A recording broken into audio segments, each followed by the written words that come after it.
Hello students. मुझे पूरी पूरी उम्मीद है आप सभी बच्चे अच्छे होंगे। जैसा कि आपको पता है मैं आपको करंट रेशो के क्वेश्चंस करवा रहा हूँ। इससे पहले मैं आपको 15 क्वेश्चन करवा चुका हूँ। आज मैं आपको 16वां क्वेश्चन करवाऊंगा। अगर किसी बच्चे ने इससे पहले की 15 वीडियो नहीं देखी या इससे पहले के जो मैंने 15 क्वेश्चन करवाए हैं वो नहीं देखे, तो प्लीज़ पहले एक बार उन सभी क्वेश्चंस को देखो। उसके बाद ये वाली वीडियो देखना, आपको चीज़ें ज़्यादा अच्छे से समझ आएगी।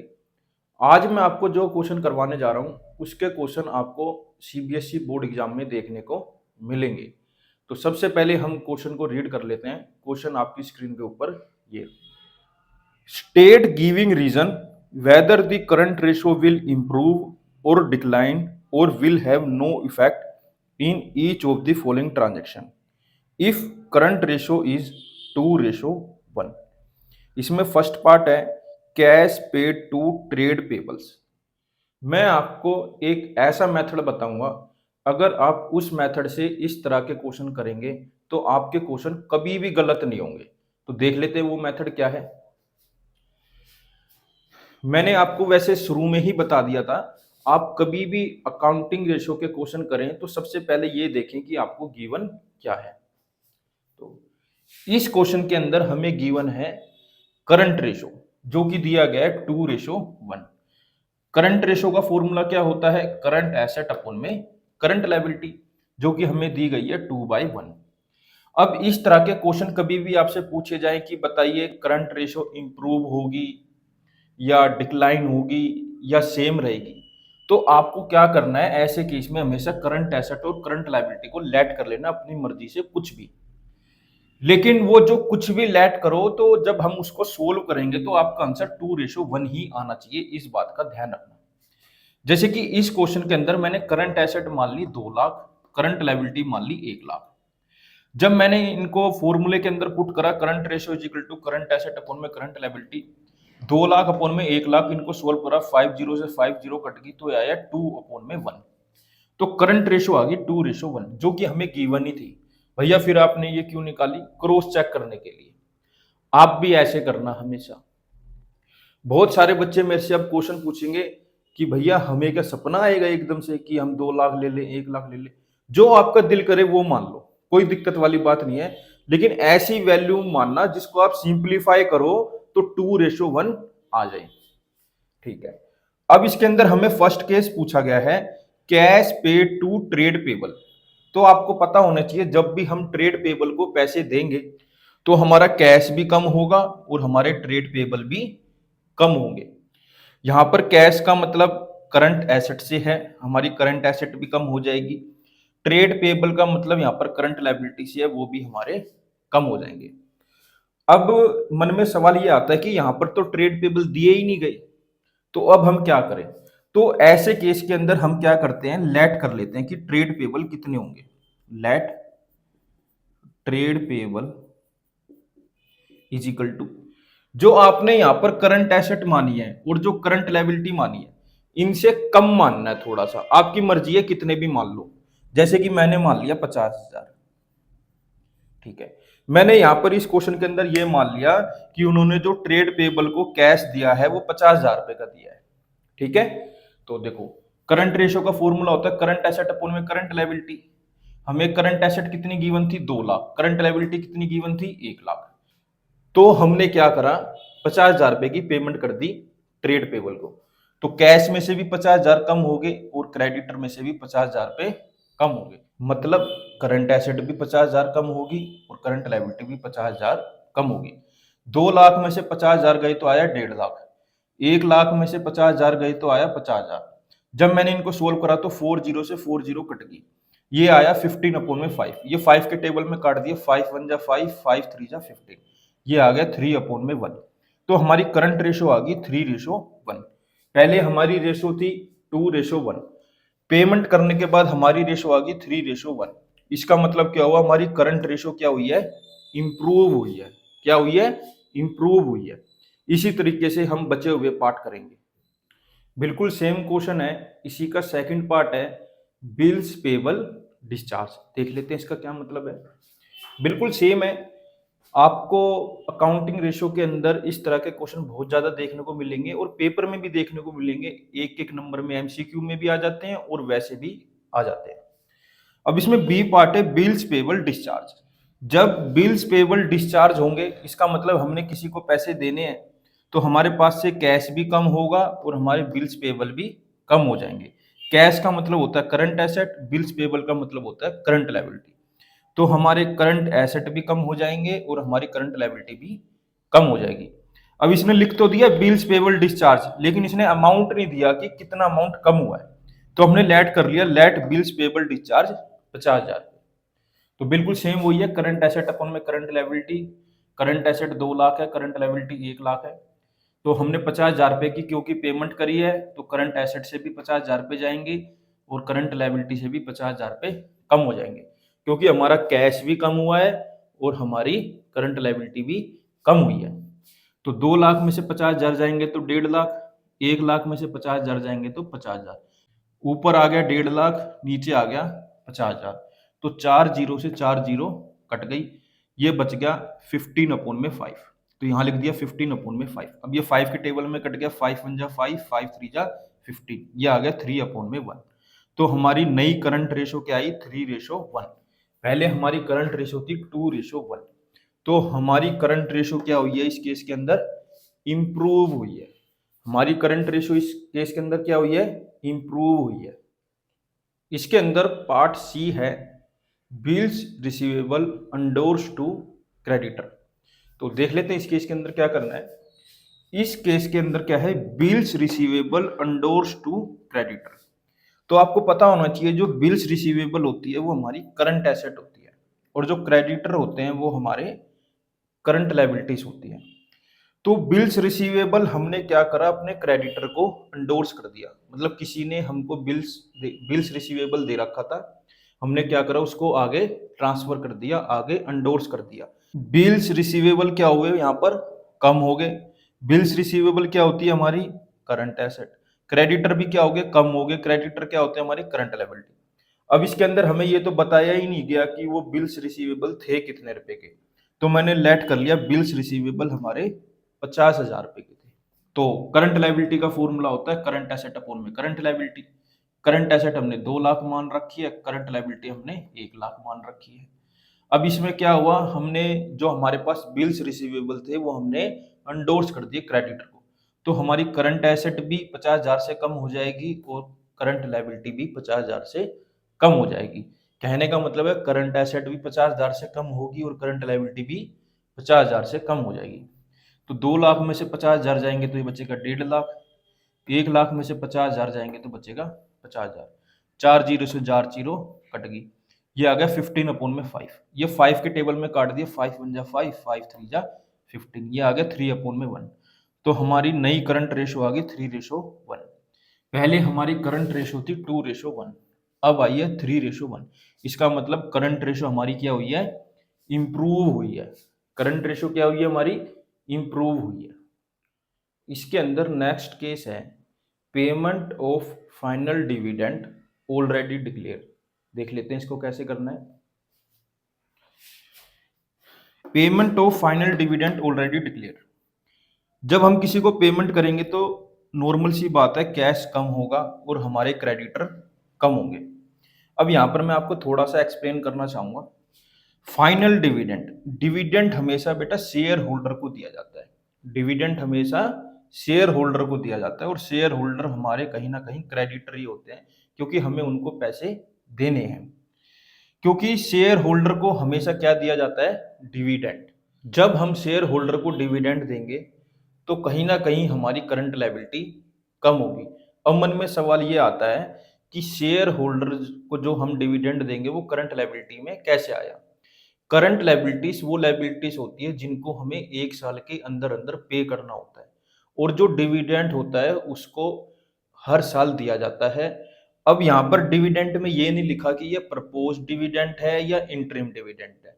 तो जो इंटरिम डिविडेंड होता है वो साल के बीच में दिया जाता है और जो प्रपोज डिविडेंड होता है वो साल के आखिर में दिया जाता है। लेकिन ये करंट लायबिलिटी में इसलिए आया क्योंकि ये सारा खेल 1 साल के अंदर अंदर का होता है। उम्मीद है आप समझ गए होंगे। ठीक है। अब मन में सवाल ये आता है कि भैया उन्होंने डिविडेंड दिया कितने रुपए का, तो हम लेट कर लेते हैं, लेट फाइनल डिविडेंड 50,000 रुपये। उन्होंने जो डिविडेंड दिया है वो 50,000 रुपये का दिया है। तो हमारी करंट रेशो है करंट एसेट अपॉन में current liability. Current asset 2 lakh है, करंट लायबिलिटी 1 लाख है। क्योंकि अब हमने पेमेंट करी है फाइनल डिविडेंड की और उसको मान लिया हमने 50,000। आपको भी हमेशा ऐसे ही मानना है। तो मैंने करंट एसेट में से भी 50,000 घटा दिए, करंट लायबिलिटी में से भी 50,000 घटा दिए। क्यों घटा दिए 50,000 रुपये? क्योंकि हमारा कैश गया 50,000 का, प्लस हमारी करंट लायबिलिटी भी कम होगी 50,000 से। 2 लाख में से 50,000 गया तो 1.5 लाख, 1 लाख में से 50,000 गया तो 50,000, 4 जीरो से 4 जीरो कट गई, ये बच गया 15 अपॉन में 5। फिर हमने इसको 5 के टेबल में काट दिया, 5 1 जा 5, 5 3 जा 15, ये आ गया 3 अपॉन में 1। तो हमारी करंट रेशो आ गई 3:1। तो हमारी करंट रेशो क्या हुई है? इंप्रूव हुई है। क्यों? पहले हमारी करंट रेशो थी 2:1 और अब हमारी करंट रेशो कितनी है? 3:1। तो हमारी रेशो क्या हुई है? इंप्रूव हुई है। इसके अंदर नेक्स्ट केस है purchase of stock in trade on credit.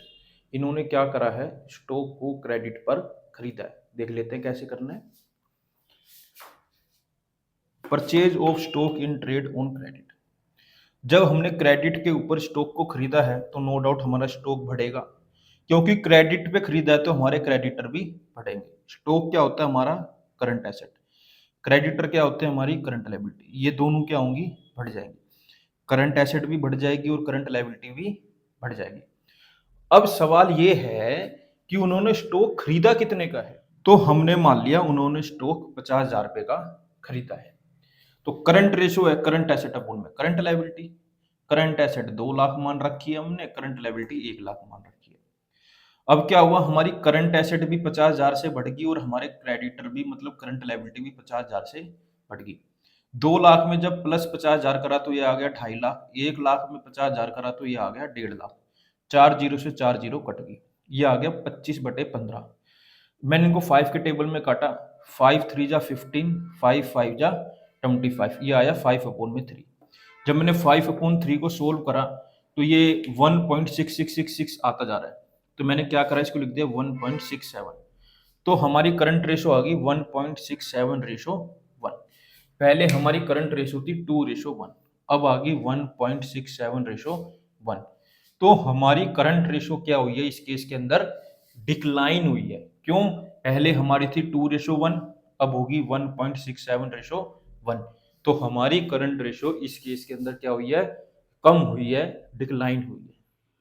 अब हम नेक्स्ट पार्ट देख लेते हैं कि इसके अंदर नेक्स्ट पार्ट क्या है।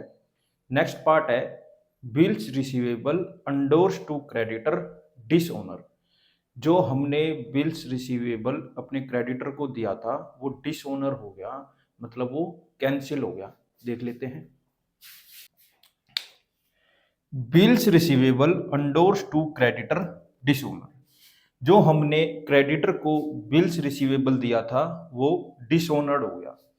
तो इससे हुआ क्या? जो हमारे क्रेडिटर जितने थे वो उतने ही रहे, कहीं ना कहीं हमारे क्रेडिटर बढ़ गए। जो हमारे बिल्स रिसीवेबल थे वो भी बढ़ गए। जब हमने बिल्स रिसीवेबल क्रेडिटर को अंडोर्स किया था तो हमने करंट एसेट घटा दी थी और अपनी करंट लायबिलिटी भी घटा दी थी। लेकिन बाद में हमें पता चला जो हमने उनको बिल्स रिसीवेबल दिया है वो डिसओनर्ड हो गया। क्या हो गया? वो डिसओनर्ड हो गया। तो कभी भी ऐसे डिसओनर्ड हो जाए तो ये एंट्री रिवर्स हो जाती है। तो हमारी करंट एसेट भी बढ़ जाएगी और हमारी करंट लायबिलिटी भी बढ़ जाएगी। अब मन में सवाल ये है, ये बढ़ेगी कितने से? तो हमने बिल्स रिसीवेबल का अमाउंट लेट कर लिया 50,000। तो करंट रेशो का फॉर्मूला होता है करंट एसेट अपॉन में current liability. Current asset 2 lakh है, करंट लायबिलिटी 1 लाख है। तो हमने क्या करा? करंट एसेट में भी 50,000 रुपये बढ़ा दिए और करंट लायबिलिटी में भी 50,000 बढ़ा दिए। तो ये हो गया 2.5 लाख अपॉन में 1.5 लाख। तो 4 जीरो से 4 जीरो ये कट गई, ये आ गया 25 अपॉन में 15। तो मैंने 5 के टेबल में काट दिया, 5 3 जा 15, 5 5 जा 25, ये आ गया 5 अपॉन में 3। जब मैंने इसको डिवाइड करा तो ये आ गया 1.67 अपॉन में 1। तो हमारी करंट रेशो आ गई 1.67:1। तो इस केस के अंदर हमारी करंट रेशो क्या हुई है, डिक्लाइन, क्योंकि पहले हमारी करंट रेशो थी 2:1, अब हमारी करंट रेशो है 1.67:1। तो इस केस के अंदर हमारी करंट रेशो क्या हुई है, डिक्लाइन हुई है। इसके अंदर नेक्स्ट पार्ट है purchase of stock in trade for cash. देख लेते हैं कैसे करना है। Purchase of stock in trade for cash, तो इसके अंदर क्या होगा, एक तरफ हमारा कैश कम होगा, दूसरी तरफ हमारा स्टॉक बढ़ेगा। मतलब एक तरफ तो हमारी करंट एसेट कम होगी और एक तरफ हमारी करंट एसेट बढ़ेगी। मन में ये सवाल है कि हमने स्टॉक खरीदा कितने रुपए का है, तो यहाँ पर हमने लेट कर लिया, जो हमने स्टॉक खरीदा है वो 50,000 रुपए का है। तो देख लेते हैं कैसे करना है। करंट रेशो का फॉर्मूला होता है करंट एसेट अपॉन में current liability. Current asset 2 lakh है, करंट लायबिलिटी 1 लाख है। तो इसके अंदर हमने क्या करा, जो हमने स्टॉक खरीदा है उसको तो हमने कर लिया प्लस, जो भी हमारी करंट लायबिलिटी थी, और जो हमने कैश दिया है उसको कर दिया हमने माइनस। तो कहीं ना कहीं ये आपस में कैंसिल आउट हो जाएंगे, तो यहाँ बचेगा 2 लाख अपॉन में 1 लाख। 5 जीरो से 5 जीरो कट के ये आ गया 2 अपॉन में 1। तो हमारी करंट रेशो आ गई 2:1। तो हमने देखा हमारी पहले भी करंट रेशो 2:1 थी और अब भी हमारी रेशो 2:1 है। तो हमारी करंट रेशो क्या है, सेम है। तो जो अभी हमने ट्रांजैक्शन करी purchase of stock in trade for cash, उससे हमारी करंट रेशो पर कोई इफेक्ट नहीं पड़ा। मुझे उम्मीद है आपको ये वाला पार्ट समझ आ गया होगा। अगर नहीं आया तो एक बार इसको दोबारा देख लेना, समझ आ जाएगा। नेक्स्ट पार्ट देख लेते हैं, इसके अंदर क्या है, sale of fixed asset for ₹45,000। Next part के अंदर है, हमने जो है अपनी फिक्स्ड एसेट बेच दी 45,000 रुपए में, जो कि थी 50,000 रुपए की। 50,000 रुपए की फिक्स्ड एसेट को हमने 45,000 रुपए में बेच दिया, तो कहीं ना कहीं हमें 5,000 रुपए का लॉस हो गया। लेकिन हमें फाइंड क्या करना है, हमें फाइंड करना है करंट रेशो। हमें फाइंड ये करना है जो हमारी करंट रेशो पहले 2:1 थी, ये सेल ऑफ फिक्स्ड एसेट के बाद उस पर क्या इफेक्ट पड़ेगा वो हमें बताना है। तो करंट रेशो के अंदर तो दो ही चीजें आती हैं, करंट एसेट और करंट लायबिलिटी। तो हमें इन्हीं दोनों पर फोकस करना है। जब हम सेल ऑफ फिक्स्ड एसेट करेंगे तो हमारे पास कैश आएगा, और कितना कैश आया है यहाँ पर 45,000 रुपये। तो कहीं ना कहीं हमारी करंट एसेट बढ़ जाएगी 45,000 रुपये से। अब इसमें करंट लायबिलिटी की तो कोई बात ही नहीं है, और इस रेशो के अंदर हम फिक्स्ड एसेट लेते नहीं, लॉस प्रॉफिट या लॉस को भी हम इसके अंदर नहीं लेते। जब हम इनको नहीं लेते तो इनको हम इग्नोर कर देंगे। लेते कि इनको हम करंट एसेट और करंट लायबिलिटी को, तो यहाँ पर करंट एसेट दी गई है, हम करंट एसेट को ले लेंगे। तो करंट रेशो का फॉर्मूला होता है करंट एसेट अपॉन में करंट लायबिलिटी। तो करंट एसेट हमने मान रखी है 2 लाख, करंट लायबिलिटी मान रखी है 1 लाख। तो हमारे पास क्या हुआ, यहाँ 45,000 रुपये का कैश आया है, तो हम 45,000 रुपये से अपनी करंट एसेट को बढ़ा देंगे। 2 लाख में जब 45,000 को जोड़ेंगे तो ये आ जाएगा 2,45,000 अपॉन में 1 लाख। तो 3 जीरो से 3 जीरो मैंने काट दी, तो ये आ गया 245 अपॉन में 100, 245 अपॉन में 100। जब इसको सोल्व करा तो आया 2.45 अपॉन में 1। तो हमारी नई current ratio sale of fixed asset के बाद आई 2.45 रेशो 1। पहले हमारी करंट रेशो थी 2:1, अब आई है 2.45 रेशो 1। तो हमारी इस केस के अंदर करंट रेशो क्या हुई है, इंप्रूव हुई है। अब हम नेक्स्ट पार्ट देख लेते हैं, sale of fixed asset for ₹60,000।